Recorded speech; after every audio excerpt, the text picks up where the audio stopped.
अस्सलाम वालेकुम रहमतुल्लाहि वबरकातुहू। हम सारे सोशल मीडिया यूज़ करते हैं। हम उनमें देखते हैं कि जब बच्चों पे ज़ुल्म होता है या किसी औरतों पे ज़ुल्म होता है या किसी इंसान पे ज़ुल्म होता है तो हम सारे इमोशनल हो जाते हैं। हम कभी-कभार रोने लगते हैं और हम ये दुआ करते हैं कि कोई ना कोई इनके खिलाफ लड़े। जज़्बाती होना बहुत नॉर्मल है। ज़ाहिर-सी बात है अल्लाह ने फ़ितरतन ये बनाया है कि जब किसी पे ज़ुल्म होता है तो हम हमारी आँखों से आँसू आने लगते हैं या हमें तकलीफ़ होती है। नबी सल्लल्लाहु अलैहि वसल्लम की ज़िंदगी उठा के हम देखें, उस वक़्त का जब हम दौर उलमा लोग बताते हैं हमें, तो हमें पता चलता है कि वो लोगों में मोहब्बत थी, मिल्लत थी और एक-दूसरे पे भरोसा था, ताकि उनके खिलाफ जब कोई खड़ा होता था तो वो लड़ सकते थे। और आज के हालात सबको पता है कि हमारे अंदर वो मिल्लत नहीं है, हमारे अंदर वो मोहब्बत नहीं है। हमारे भाई एक-दूसरे के खिलाफ हो गए हैं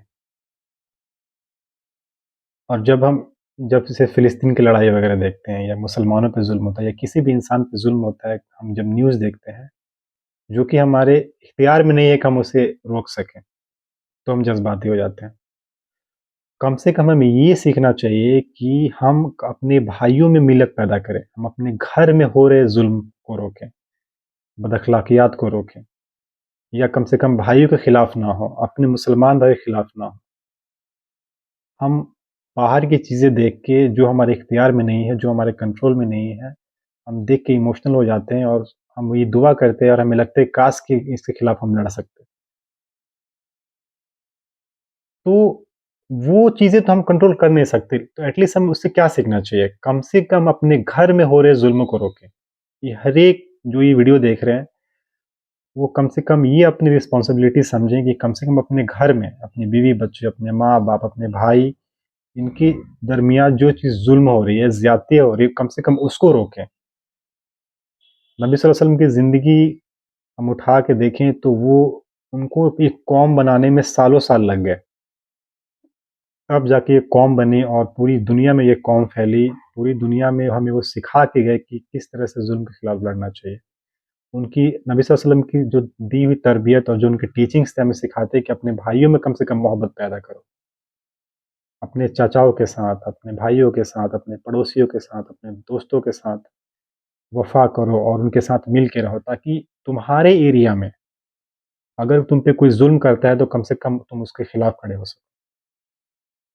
जब हम अपने भाइयों के साथ ही मिल के नहीं रहते हैं, अपने चाचाओं के साथ, अपने पड़ोसी के साथ मिल के नहीं रहते हैं, थोड़ी बहुत बातों को लेके झगड़ने लगते हैं, तो हम एक तरह से किस तरह एक कौम बनाएँगे? एट लीस्ट कम से कम अपने भाइयों में मोहब्बत पैदा करें, एक-दूसरे से वफ़ा करें, ताकि आपके एरिया के हिसाब से आप जहाँ रहते हो अगर आप पे कोई ज़ुल्म करता है, तो आप उनके खिलाफ़ लड़ सको, उनके खिलाफ़ आप आवाज़ उठा सको। कौम तो बड़ी दूर की बात है, उसमें सालों-साल लग जाते हैं।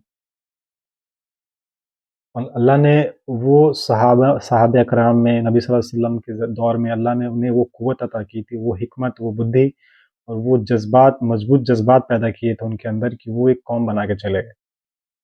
तो कम से कम हमें वो तो सीख दे के चले गए ना कि अभी हमारे दौर में वो उम्मत और वो मिल्लत और वो मोहब्बत नहीं है, तो कम से कम अपने भाइयों के साथ मिल के रहें, जो हमारे एबिलिटी के हिसाब से, जो हमारे इख्तियार में है कि अपने भाइयों के साथ मिल के रहें, अपने चाचाओं के साथ, अपने पड़ोसियों के साथ मिल के रहें, ताकि हमारे एरिया में अगर हम पे कोई ज़ुल्म करता है, तो कम से कम उसके खिलाफ़ लड़ सकें, उसके खिलाफ़ आवाज़ उठा सकें। फ़िलिस्तीन और यमन और ये सब तो बड़ी दूर की बात है। अल्लाह से दुआ करता हूँ कि अल्लाह हम सब में ये हमारे अंदर कम से कम ये वफ़ा अता करे, हमारे अंदर कम से कम वो मोहब्बत, हमारे दिलों में वो रहम अता करे कि अपने भाइयों को मिला के चलें।